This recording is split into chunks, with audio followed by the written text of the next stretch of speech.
I always believed that loyalty meant something. Not the kind people post about online or casually promise during meetings, but the quiet, stubborn loyalty you build over decades. The kind that grows in early mornings, late nights, and sacrifices no one ever sees. That belief shattered on a Tuesday morning. The conference room felt colder than usual. Maybe it was the air conditioning, or maybe it was the way everyone avoided looking directly at me. 20 people sat around the long glass table, people I had hired, trained, guided. Some of them had started here straight out of university. Others had leaned on me during the hardest moments of their careers. And now, they all sat in silence. I sat at the far end, hands folded calmly in front of me. I didn't know yet that this would be the last time I'd sit there. Then Olivia spoke. "We need to move forward as a company," she said, her tone smooth, rehearsed. "And that means letting go of outdated leadership." Outdated. The word landed harder than I expected. For a second, I thought I misunderstood. Maybe she was talking about someone else. But then her eyes met mine, sharp, confident, almost satisfied. "Sophia," she continued, "your role is no longer necessary." The room went completely silent. Not the normal kind of silence. This one felt heavy, suffocating, like the air itself had thickened. I had built this company. Not alone, no, but I had been there from the beginning. When it was just a small office with peeling paint and 3 employees who weren't sure if we'd survive the first year. I had worked through sleepless nights, raised my son at the same time, and poured everything I had into making this place succeed. And now, in less than a minute, I was being erased. I expected anger. Or at least shock. Instead, I felt calm, strangely calm. I slowly stood up, smoothing my blazer like this was just another ordinary meeting. "Well," I said, my voice steady. "That's quite an announcement." Olivia tilted her head slightly, studying me. I could tell she had expected something else. Tears, maybe. Or a confrontation. She wasn't getting either. "You can clear your office by the end of the day," she added, almost as an afterthought. I nodded. Of course. Someone shifted in their chair. I caught a glimpse of Daniel from finance, his jaw clenched, eyes fixed on the table. Across from him, Maya looked like she might cry. I felt something twist in my chest, but I pushed it down. "No weakness." Not here. I picked up my notebook and pen, the same ones I'd used for years, and walked toward the door. "Sophia, this isn't right," Daniel said suddenly. His voice broke the silence like glass. I paused, turned back. For a moment, I looked at all of them. The people who had become more than colleagues. The people who had watched me give everything to this place. "Thank you," I said softly. "That means more than you think." Then I looked at Olivia. She held my gaze, her expression unreadable. But there was something there. Not confidence. Something else. Doubt, maybe. "Good luck," I told her. And I meant it. Because something deep inside me whispered that she was going to need it. The walk to my office felt longer than it ever had. Every step echoed. 35 years. That's how long I had worked here. 35 years reduced to a cardboard box. I opened the door slowly. The familiar creak greeted me, something I had always meant to fix. Now it didn't matter. The room looked smaller than I remembered. Or maybe it was just that it no longer belonged to me. I stood there for a moment, taking it all in. Then I got to work. I pulled out an old box from the cabinet and placed it on the desk. The first thing I packed was a photograph. My son, Ethan, on his graduation day. He had been so proud, holding that diploma like it was the key to the world. I smiled faintly. He had always believed in me. I just hoped I hadn't failed him somehow. Next came another photo, our first office. A tiny space with mismatched furniture and a whiteboard that barely worked. We had been so hopeful back then. So naive. I continued packing. Awards. Files. A chipped coffee mug I refused to throw away. A small plant that had somehow survived years under my care. Each item felt like a piece of my life being carefully boxed away. A soft knock interrupted me. Sophia? I turned. It was Lila from accounting. Young, bright, always kind. Her eyes were red. This isn't fair, she said, stepping inside. Everyone knows what you've done for this company. He smiled ahead. Fairness isn't always part of the equation, dear. But it's all right, I interrupted gently. Sometimes things change. Even as I said it, I knew it wasn't true. This wasn't change. This was something else. By late afternoon, my office was empty. Bottles. Clean desk. No trace of the years I had spent there. I picked up the box and walked out. People watched. Some openly. Some pretending not to. I could feel their eyes on me, their unspoken questions hanging in the air. At the elevator, Olivia was waiting. Of course she was. I assume you have everything, she said coolly. I adjusted the box in my arms and looked at her properly this time. Really looked. Perfect appearance. Expensive clothes. Controlled posture. But her eyes, there was something restless in them. I do, I said. Then I smiled. Good luck, Olivia. The same words as before, but this time I watched her reaction closely. And there it was again. A flicker. Gone in an instant. But I saw it. The elevator doors opened. I stepped inside. And as they closed, I realized something important. This wasn't over. Not even close. Sitting in my car later, I stared at the building. The place that had been my second home. Gone. Just like that. But instead of grief, I felt something else beginning to form. A question. Why? Why now? Why like this? And most importantly, what was Olivia trying to hide? Because people don't destroy something unless they're protecting something else.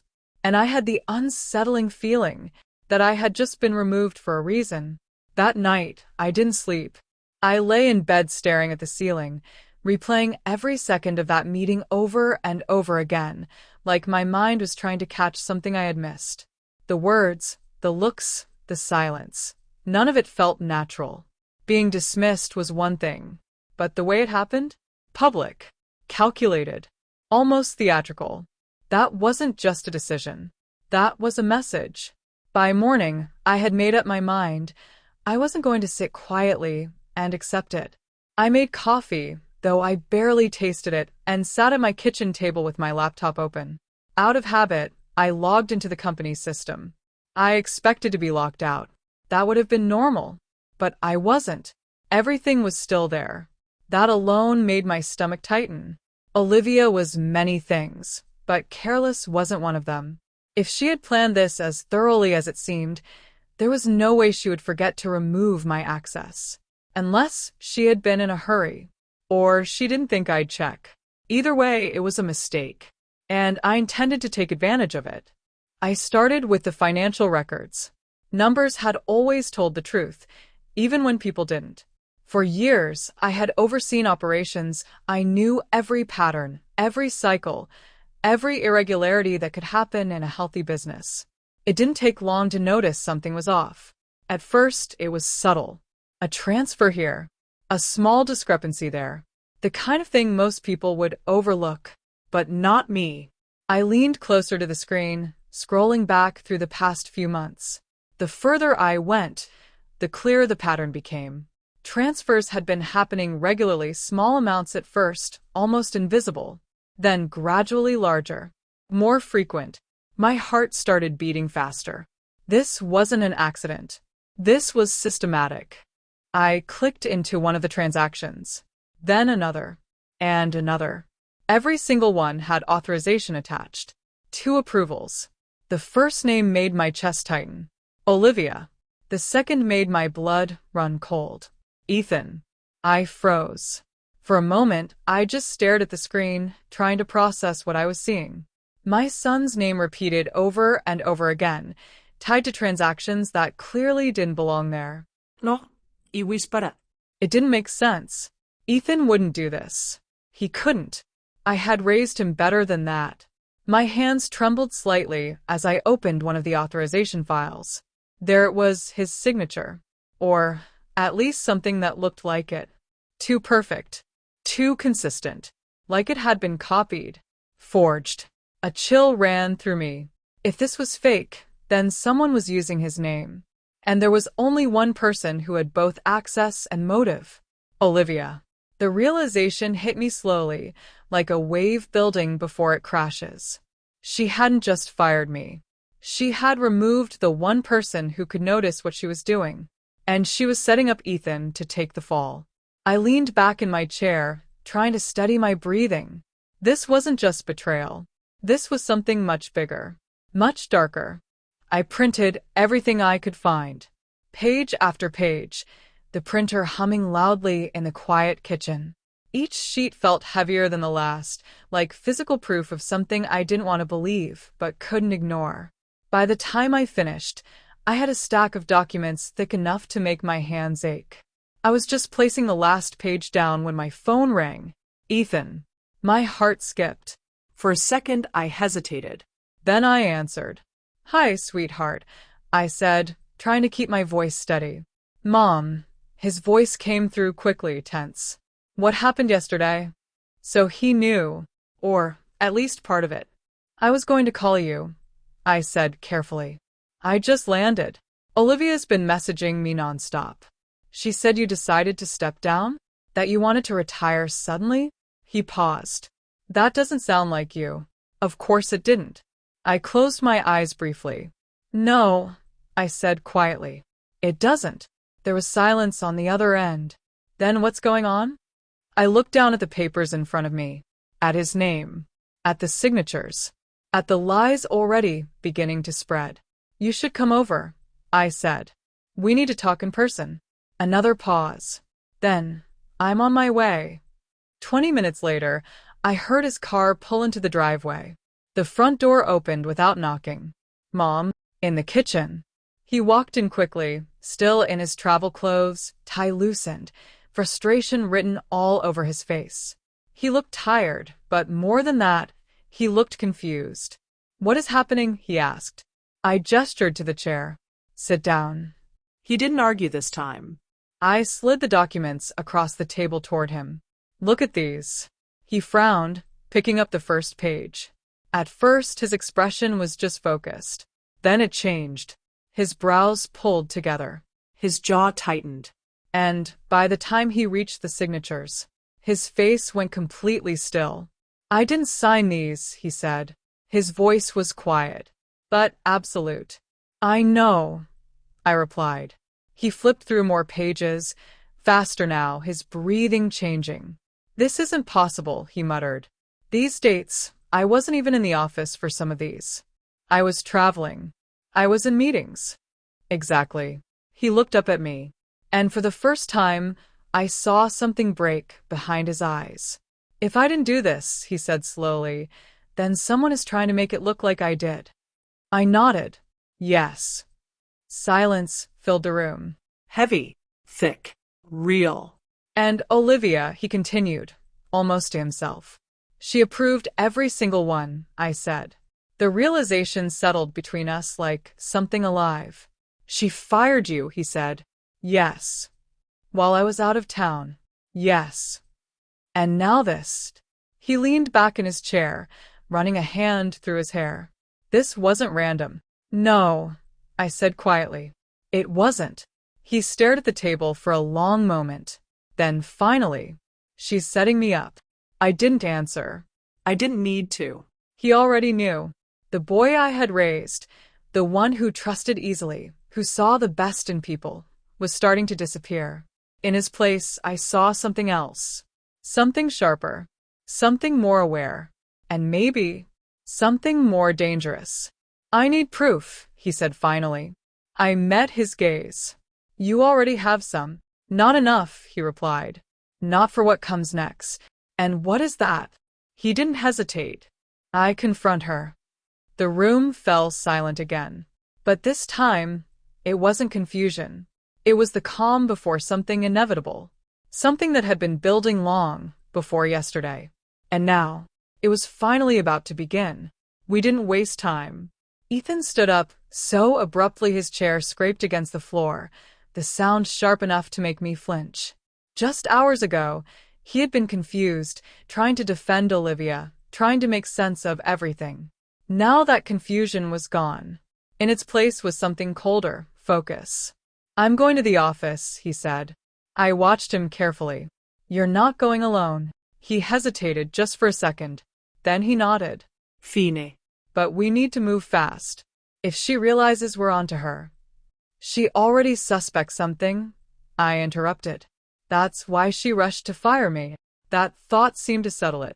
Within minutes, we were in the car, driving through the morning traffic that felt strangely disconnected from everything happening in our lives. People were going to work, drinking coffee, talking on their phones, completely unaware that my entire world had just shifted. Ethan drove faster than usual. Neither of us spoke much. There wasn't anything left to say. The office building looked exactly the same. That was the unsettling part. Nothing had changed on the outside. The same glass entrance, the same polished floors, the same quiet hum of a place just waking up for the day. But everything inside was different. Ethan unlocked the door, his hand tightening slightly on the handle. "Are you sure about this?" I asked quietly. "No," he said honestly. Then he pushed the door open anyway. We walked in together. For the first time in decades, I felt like an outsider in a place I had once owned with my effort, my time, my life. The hallway lights flickered on automatically as we passed. Olivia's office was at the end. Of course it was. She had moved herself into the largest space the moment she gained authority. Ethan stopped outside the door. "This is it," he said. I pulled out my spare key. "The one thing she forgot," I replied. The lock clicked. The door opened. Her office was perfect. Too perfect. Everything was arranged with precision. Not a single paper out of place. No clutter. No sign of stress or chaos. But I had learned something over the years. The more controlled something looks, the more it's hiding. Ethan went straight to her computer. I moved to the desk. "Check emails, hidden folders, anything recent," I said. "I know," he replied, already typing. I opened the drawers one by one. Office supplies. Files. Contracts. Nothing unusual. Too clean. "She wouldn't leave obvious evidence," Ethan muttered. "No," I agreed. "But people like her always leave something." I reached the bottom drawer. It stuck slightly when I pulled it. Interesting. I applied more pressure. It opened. Under a neat stack of labeled folders, something caught my eye. A second layer. I removed the files. And there it was. A thin, unmarked folder. My pulse quickened. "Ethan," I said. He looked up immediately. "What is it?" "I think I found something." I opened the folder. Inside were printed emails. Dozens of them. My stomach dropped as I began reading. These weren't business communications. They were personal, intimate. Strategic. Cold. "Who is this?" I whispered. Ethan stood up and came closer. I handed him the top page. He scanned it quickly, then froze. "Marcus," he said. Who? He didn't answer right away. His eyes moved rapidly across the page, his face losing color. "Marcus Hale," he said finally. I've never heard that name before. But the way he said it told me he already understood.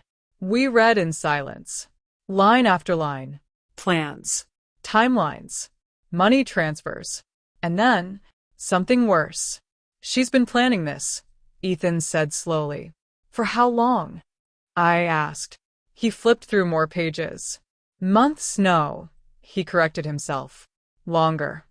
One email stood out. I read it aloud quietly. "Ethan is starting to ask questions. We need to move sooner. I'll remove Sophia first. She's the only real threat." The words felt like ice. Ethan didn't react at first. Then his jaw tightened so hard I thought it might break. "She targeted you," he said. "Yes." "Because she knew you'd figure it out." "Yes." Silence again. But this silence was different. It wasn't confusion anymore. It was anger. Controlled. Dangerous. She's been using me, he said. I didn't respond. He didn't need comfort right now. He needed clarity. And not just me, he continued. The company. Everything. I nodded. She didn't just marry into this life, I said quietly. She planned it. Ethan exhaled slowly, trying to steady himself. Then he looked back at the folder. There's more. He pulled out another page. His expression changed instantly. What? I asked. He handed it to me. It was a list. Names. Accounts. Amounts. Large amounts. This isn't just our company, I realized. No, Ethan said. It's bigger. The scale of it made my head spin. This wasn't a single scheme. This was a pattern. A system. And we were just the latest target. Check her computer again, I said. Ethan nodded, moving quickly. A few seconds later, I found something. What? A hidden drive. He opened it. Files appeared on the screen. Organized. Detailed. Terrifying. She kept everything, he said. Why would she do that? I asked. Control, he replied. Leverage. I stepped closer. On the screen were documents, records, scanned IDs. Even copies of Ethan's signature. Practice versions. Dozens of them. My chest tightened. She practiced forging your name, I said. He nodded slowly. Over and over. We both stood there, staring at the evidence. At the truth. At the reality we could no longer deny. Then, footsteps. Sharp. Confident. Approaching. Ethan and I looked at each other. She's early, I whispered. He straightened. Good, he said. The footsteps stopped outside the door. A pause. Then, the handle turned. Olivia walked in. Perfect as always. But the moment she saw us, something shifted. Just for a second. Then her smile returned. Controlled. Polished. Dangerous. Well, she said smoothly. This is unexpected. Ethan didn't respond immediately. He just looked at her. Really looked. And I could see it in his eyes. The illusion was gone. Completely. We need to talk, he said finally. Olivia tilted her head slightly. About what? I stepped forward. About everything. Her gaze flickered to me, then back to Ethan. And for the first time, I saw it clearly. Not confidence. Not control. Fear. Very small. Very brief. But real. And that was all I needed to know. The game had changed. And this time, she wasn't the one in control anymore. Olivia closed the door behind her slowly, the soft click echoing louder than it should have. For a moment, no one spoke. The three of us stood in that perfectly arranged office, surrounded by evidence that had already destroyed whatever illusion once held us together. I watched her carefully, not the polished version she showed the world, but the small details, the tension in her jaw, the way her fingers tightened slightly around her handbag, the fraction of a second too long she took before speaking. She knew, maybe not everything, but enough. Well, she said again, this time with a lighter tone, almost amused. I didn't expect a family reunion this early. Ethan didn't smile. He stepped forward, placing the printed emails on her desk one by one, spreading them out like cards in a game that was already decided. Explain this. Her eyes flickered down, scanning quickly. I saw it, the exact moment recognition hit. But just as quickly, she covered it. I'm not sure what I'm looking at, she replied calmly. Fabricated emails?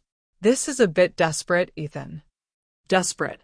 The word hung in the air, like an insult. You want to try that again? He asked quietly. There was something in his voice I hadn't heard before. Not anger exactly. Something sharper. Controlled. Dangerous. Olivia leaned back slightly, crossing her arms. I think the real issue here is that you're confused. You've just come back from a trip, you're tired, and your mother, she glanced at me briefly, has clearly been feeding you her version of events. I let out a soft breath. There it was. Deflection. Blame. Classic. She didn't need to feed me anything, Ethan said. I found the financial records myself. That caught her off guard. Not much, but enough. Financial records? She repeated, buying time. Yes, he said, turning the laptop toward her. The ones showing unauthorized transfers. The ones with my forged signature. Silence. For a split second, the mask cracked. Then it came back stronger. You approved those, she said smoothly. You just don't remember. You've been under a lot of pressure lately. I almost laughed. It would have been impressive if it wasn't so predictable. You're accusing me of forgetting hundreds of thousands of dollars? Ethan asked. I'm suggesting you're not as in control as you think, she replied. And just like that, she switched strategies. From denial to attack. I stepped forward slightly. Interesting, I said. So, your defense is that he's incompetent? Her eyes snapped to mine. I didn't say that. You implied it. I implied stress, she corrected. No, I said calmly. You implied weakness. The room went still. For a moment, neither of us looked away. Then Ethan spoke again. What about Marcus? That name landed differently. Not like a question, like a weapon.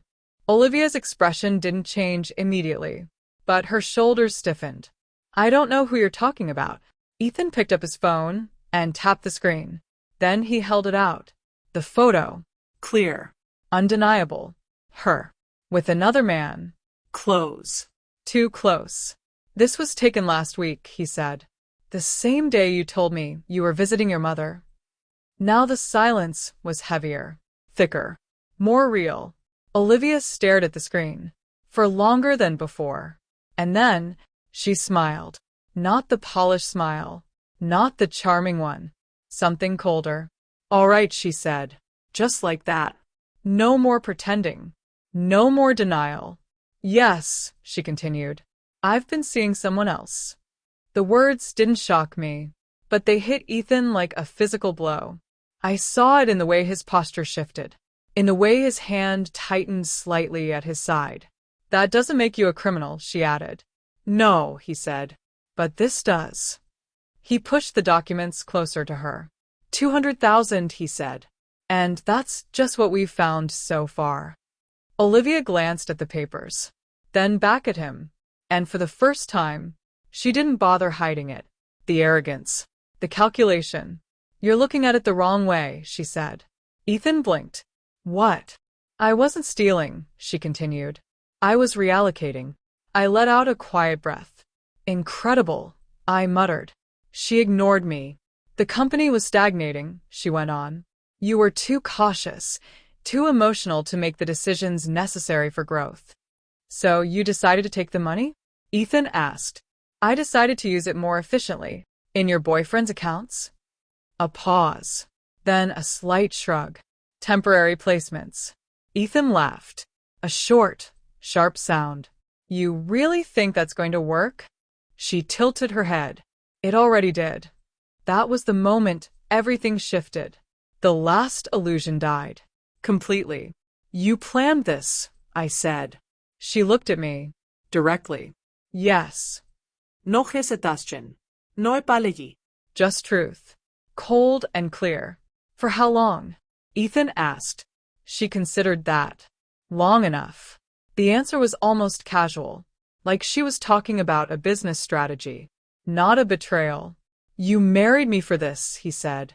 Don't be dramatic, she replied. I married you because you were convenient. The words hit harder than anything else. Even I felt it. But Ethan, he went completely still. I gave you everything, he said quietly. And I used it, she answered. No guilt. No remorse. Nothing. I stepped forward again. You destroyed a family, I said. She smiled slightly. No, she replied.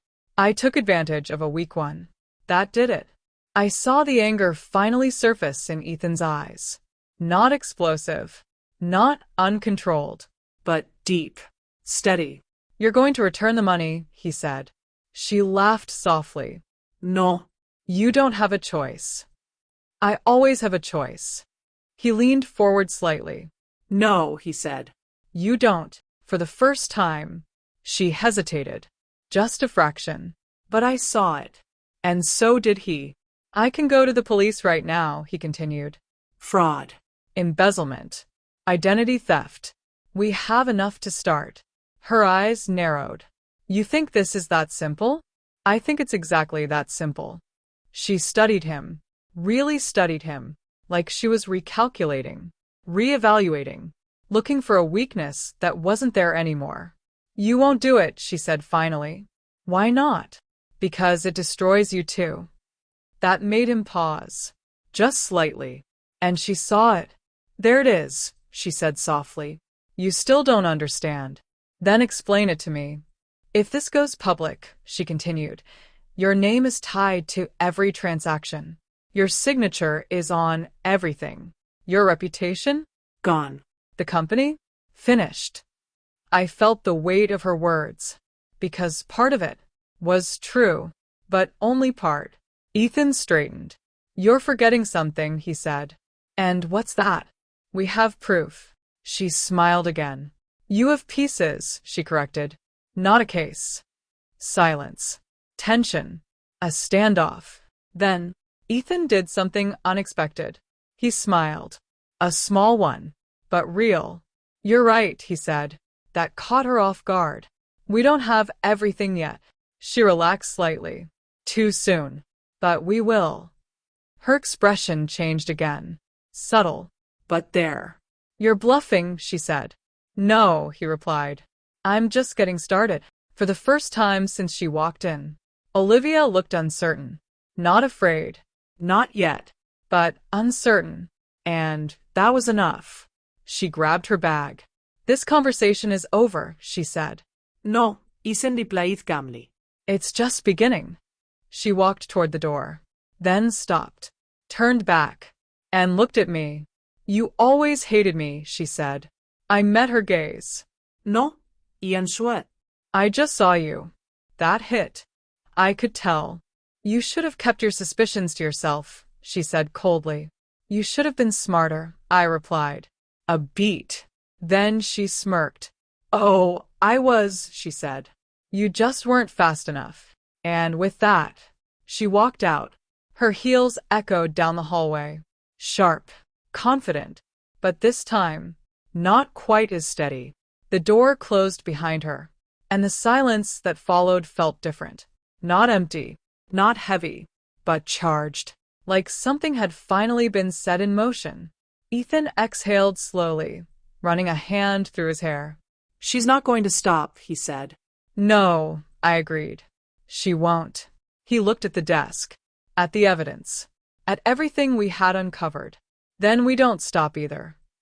I nodded. Because this wasn't just about money anymore. Or the company. Or even betrayal. This was a fight. And now, we were fully in it. After Olivia walked out of that office, something inside me settled into place. Not peace, no, not even close, but clarity.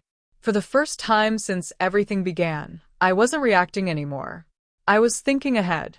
And judging by the look on Ethan's face, so was he. She's not done, he said, staring at the door like she might walk back in. I know, I replied. People like her never walk away empty-handed. He turned to me. Then we don't give her the chance. That was the moment we stopped being victims. And started becoming a problem she didn't expect. We spent the next hour gathering everything, documents, emails, files from her computer, even small details that might seem insignificant to anyone else, but could mean everything later. Ethan copied the entire hidden drive while I organized the printed evidence into something coherent. Years of experience had taught me one thing: chaos loses, structure wins. She was building a case against you, I said, holding up a folder we hadn't fully examined before. Ethan frowned. What do you mean? I opened it and spread the contents on the desk. Notes. Dates. Descriptions of arguments, twisted, exaggerated, sometimes completely fabricated.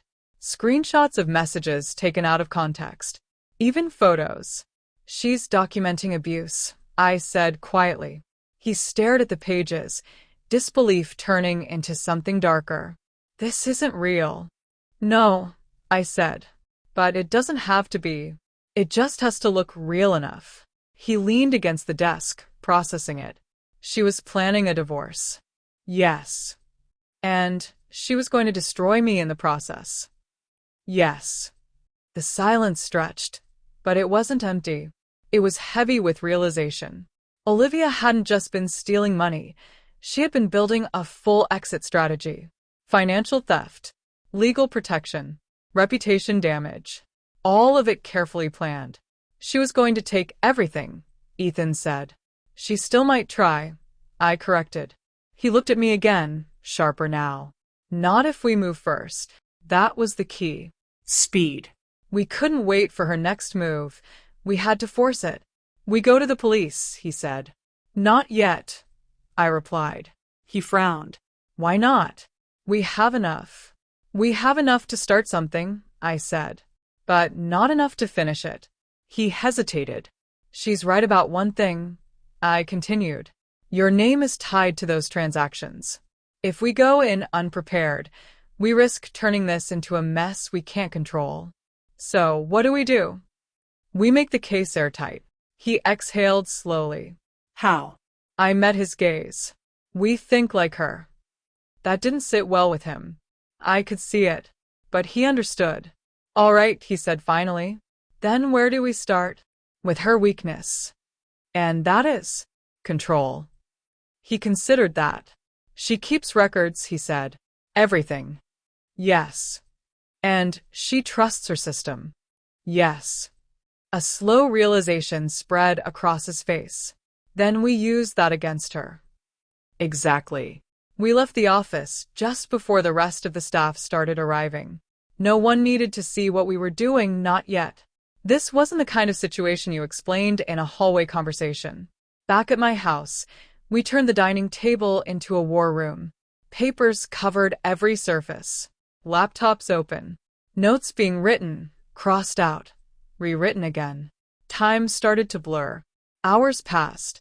We barely noticed. She's been doing this longer than we thought, Ethan said at one point, scrolling through the copied files. How long? I asked. Years. That didn't surprise me. What else? I said. He hesitated, then turned the screen toward me. These aren't just our accounts. I leaned in. Different names, different companies, different cities. The pattern was unmistakable. She's done this before, I said. More than once. The scale of it made everything feel heavier.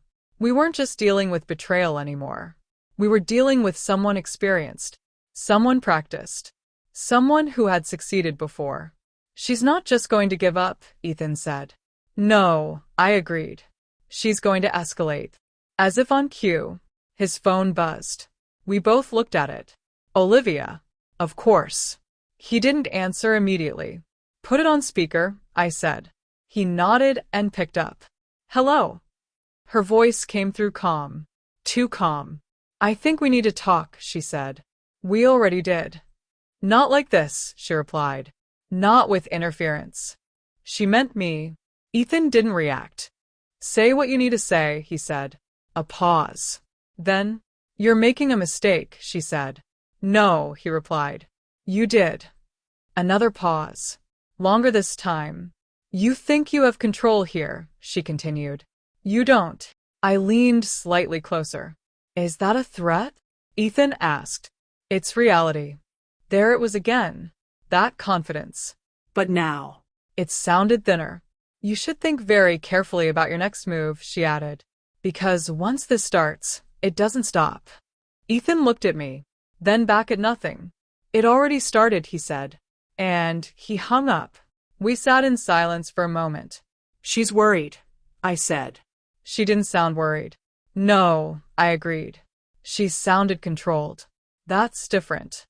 He nodded slowly. So what now? I looked at the evidence spread across the table.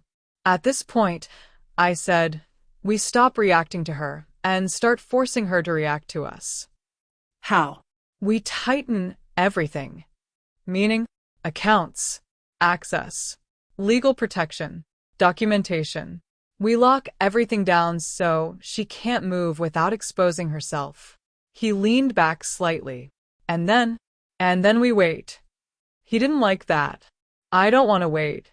I know, I said. But she's going to make a mistake. And you're sure about that? I met his eyes. People like Olivia don't stop when things get risky, I said. They double down. A slow realization crossed his face.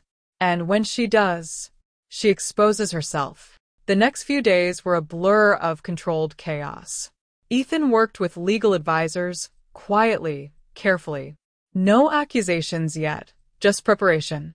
I focused on internal systems, making sure nothing else could be moved, changed, or hidden without us knowing. We didn't announce anything. We didn't confront her again. We let her think she still had space to operate. And then, she made her move. It happened late in the evening. Ethan was reviewing accounts when he froze. She's trying to move money, he said. How much? He checked. 80,000. I felt my pulse quicken. Can she do it? He shook his head slowly. No. Why not? Because we locked it. A moment passed. Then, he looked up. She doesn't know that yet. I allowed myself a small smile. Good. Because now, the pressure was on her. The next morning, everything shifted. We walked into the office together. This time, not as victims, not as uncertain, but as people who knew exactly what they were dealing with. The staff noticed. Of course they did. Whispers. Looks. Tension. But we didn't stop. We went straight to the center of it. Olivia's office. The door was already open. She was inside, standing, waiting. And this time, she didn't look calm. She looked cornered. You blocked the accounts, she said immediately. No greeting. No pretense. Ethan stepped forward. Yes. Her eyes flickered between us. You think that changes anything? Yes, he said. It does. The air between them felt electric. Dangerous. You should have walked away, she said quietly. You should have never started, he replied. For a moment, no one moved. And then I realized something. The balance had shifted. Completely. She knew it. We knew it. And for the first time, Olivia didn't look in control. She looked like someone running out of options. And that's when I understood something important. This wasn't just about stopping her anymore. This was about ending it. For good. Olivia stood across from us, and for the first time since I had met her, she didn't look untouchable. It wasn't dramatic. There were no cracks big enough for anyone else to notice. But I had spent years reading people. I saw it in the way her posture wasn't perfectly aligned, in the way her eyes moved just a fraction too quickly, calculating, searching for exits that no longer existed. You've made your move, she said quietly. Ethan didn't respond immediately. He just looked at her, the same way he had the day everything fell apart, but now there was no hesitation left in him. Whatever illusion he once held about her was gone completely. No, he said finally. You made yours a long time ago. The silence that followed wasn't empty. It was heavy with everything that had led to this moment. Every lie, every manipulation, every calculated step she had taken thinking she was always ahead of us. You're overestimating what you have, Olivia said, though her voice had lost its earlier confidence. Blocking accounts doesn't prove anything. No. Y replica calmly. But it stops you from doing more damage. Her gaze snapped to me. You really think you've won? She asked. I held her stare. I think you've run out of room. That landed. I saw it again, that brief flicker of something real. Not arrogance. Not control. Fear. Ethan stepped forward, placing a thin folder on her desk. We've documented everything, he said. Transactions, access logs, timestamps, your communication, your hidden files. She didn't touch it. Then go to the police, she said. We will. Another pause. And when we do, he continued, we'll make sure they understand exactly how you operated. That changed something. Because now it wasn't just about this company. It was about her pattern, her history, her system. You don't know as much as you think, she said. Maybe not, I answered. But we know enough. For a moment, no one spoke. Then she laughed. But it wasn't the same laugh as before. It sounded thinner. You're both making a mistake, she said. You're emotional. You're reacting. No, Ethan said. We're finishing it. And that was the truth. Not revenge. Not anger. Just an ending. She didn't argue after that. Not really. She picked up her bag, slower this time, less certain. For someone who had always moved like she owned every room she walked into, the difference was striking. At the door she stopped, turned slightly. You could have had something better, she said to Ethan. Something bigger. He didn't hesitate. I already did, he said. I just didn't realize it. Her eyes shifted to me. There was no hatred there anymore. Just calculation fading into something else. Then she left. And this time, it didn't feel like a threat. It felt final. The next few weeks were not easy. There's a strange misconception that once the truth comes out, everything gets better. It doesn't. Truth doesn't fix things, it just clears the ground so you can start rebuilding. We filed the reports. Carefully. Thoroughly. With everything documented. What followed was exactly what I expected. Questions, investigations, long conversations that forced us to revisit details we would have rather left behind. But we didn't avoid it. We didn't rush it either. We let the process unfold the way it needed to. And slowly, piece by piece, the picture became undeniable. Olivia hadn't just acted within our company. She had done this before. Different names, different places, same method. The scale of it was bigger than either of us had imagined at the beginning. And yet, strangely, that made it easier to process. Because it meant one thing was absolutely clear. This was never about us. We weren't the cause. We were just the target. The company took a hit. There was no way around that. Rumors spread quickly, even when we controlled the information. People speculated. Some questioned leadership. Others simply watched, waiting to see what would happen next. But something else happened too. People stayed. Not all of them. But enough. The ones who knew the truth. The ones who had seen everything from the inside. They stayed. And that mattered more than anything. We can rebuild this, Ethan said one evening as we sat in my kitchen again, the same place where everything had first started to unravel. I looked at him. Really looked. He was different. Not broken. Not hardened in a way that made him distant. But clearer. Stronger. Yes, I said. We can. And this time, I believed it. Months passed. Not quickly. Not easily. But steadily. The chaos faded into structure. The damage turned into lessons. And slowly, life began to feel normal again. Not the old normal. Something better. Something more honest. One morning, I walked back into the office, my office. It looked exactly the same as it had before everything happened. The same desk. The same chair. Even the small plant I thought would never survive had somehow managed to stay alive. I placed my bag down and stood there for a moment, just breathing it in. Not the memory of what it used to be, but the reality of what it was now. Earned. Protected. Real. A soft knock came from the doorframe. Ethan. Morning, he said, holding a cup of coffee. Morning. He handed it to me and sat down across from my desk, the same way he used to years ago. Good news, he said. We secured the Henderson deal. I raised an eyebrow slightly. That's a big one. He smiled. I know. There was a pause. Not uncomfortable, just calm. There's something else, he added. I waited. I met someone. I studied his face. Not with suspicion. Not with fear. Just curiosity. And I asked. He exhaled softly. She's different. I smiled slightly. They always are. He laughed quietly. No, he said. I mean it this time. I leaned back in my chair. Tell me about her. He did. And as I listened, I realized something important. I wasn't comparing. I wasn't analyzing. I wasn't looking for flaws. For the first time, I was just listening. Later that evening, after everyone had gone home, I stayed behind for a while. The office was quiet, peaceful.